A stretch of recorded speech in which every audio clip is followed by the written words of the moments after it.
in a world that demands everything faster, cheaper, and now, there is a forgotten currency, a power so immense it can turn simple soil into gold, and a single bean into a legend. This is not a story about instant success. It's a story about the crushing, unbearable, and ultimately triumphant power of patience. It's the story of a man who waited 30 years for one perfect cup of coffee. A cup of coffee that would eventually sell for $10,000, but its true price was measured not in money, but in a lifetime. High in the forgotten mountains, where clouds cling to the peaks like a veil, lived Santiago. To the world below, he was just an old farmer, a relic from a bygone era. His neighbors had long since sold their ancestral lands to the giants of the coffee industry, the corporations that promised quick yields and steady, albeit small, paychecks. They planted the new hybrid beans, the sprinters as Santiago called them. Beans engineered to grow fast, resist disease, and produce massive quantities. They traded soul for volume. But Santiago, he was the guardian of a different legacy. He cultivated a rare, almost mythical variety known as Lágrima de la Montaña, the mountain's tear. His father had told him the secret of these beans. They were not sprinters, they were marathon runners. They demanded patience. They needed the cool mountain nights, the gentle morning sun, and years, sometimes decades of silent growth before they would yield their true potential. While his neighbors harvested every year, Santiago harvested only when the plants whispered to him that they were ready. Sometimes he would wait 5 years for a single tree to produce a handful of perfect ruby red cherries. But the modern world does not tolerate anomalies. The patience of Santiago was seen as inefficiency. His small, defiant farm was a loose thread in the perfectly woven tapestry of Global Bean Corporation, the very company that had consumed all the surrounding lands. And one day, the modern world arrived at his doorstep. His name was Davis, a man who measured life in quarterly reports and profit margins. He offered Santiago more money than the old farmer had ever seen. "We'll preserve a small section for your hobby beans," Davis said, his voice dripping with condescension.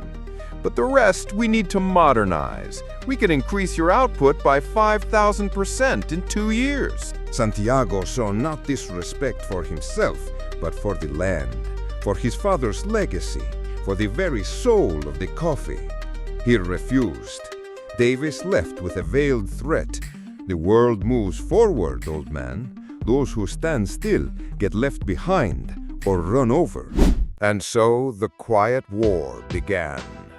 The following year, a brutal drought scorched the mountainside, while Global Bean irrigated their fields with water diverted from the local river. Santiago's well ran dry. He carried water bucket by bucket, his aging back screaming in protest, giving every drop to his most promising trees. Then came the pesticide rains, the chemical drift from the corporate fields that threatened to poison his purely organic soil. He spent his nights shielding his plants, like a father protecting his children. The bank sent letters, his debt grew, his neighbors pitied him, calling him a stubborn old fool. Years passed. The fight wore him down, line by line on his face, ache by ache in his bones. The constant struggle took its toll not just on him, but on the plants themselves. The diverted river, the chemical winds, they were slowly poisoning his Eden. His breaking point came when he saw La Madre, the mother tree, the first one he and his father had planted, the heart of his farm. It was dying. It felt like a personal betrayal from the land he had served his entire life. Everything his father had taught him, Every sacrifice he had made, it all seemed to be turning to dust. For the first time, Santiago felt the crushing weight of doubt. Was he a guardian of a legacy, or just a fool chasing a ghost? That night, a storm raged across the mountains, as if mirroring the tempest in his soul. Defeated, exhausted, and heartbroken, he pulled out Davis's old offer. The numbers on the page were no longer an insult, but a lifeline, an escape from the pain, a quiet end to a long, fruitless war. With a hand that trembled, he picked up a pen to sign away his land, his legacy, his father's dream. He was ready to surrender. But in that moment of complete darkness, something shifted. Perhaps it was the memory of his father's calloused hands, or the phantom taste of the coffee they once shared. He looked at the contract, a soulless document of surrender. Then he looked at his own hands, hands that knew the language of the soil, and he made a different choice. He would not surrender. He would endure. The storm that was meant to break him instead washed the land clean, and in the morning, on the dying branch of La Madre, a single white flower bloomed. It was a promise, a sign that the marathon was not over. Fueled by a renewed purpose, Santiago put everything he had into one final harvest. He used the last of his savings not to pay the bank, but to enrich the soil. And after 30 long years of struggle, La Madre and her children finally gave him their gift. Not a massive harvest, but a small, perfect one. Each bean was a dark, glistening jewel, imbued with decades of mountain air, struggle, and unwavering patience. The legend of this harvest could have died with him in the quiet solitude of the mountains. But fate, it seems, rewards patience. A world-renowned coffee critic, a man who had tasted everything and was impressed by nothing, got lost on a scenic drive. He followed a scent, a rich, complex aroma he had never encountered. Santiago, unaware of who he was, simply offered the stranger a cup.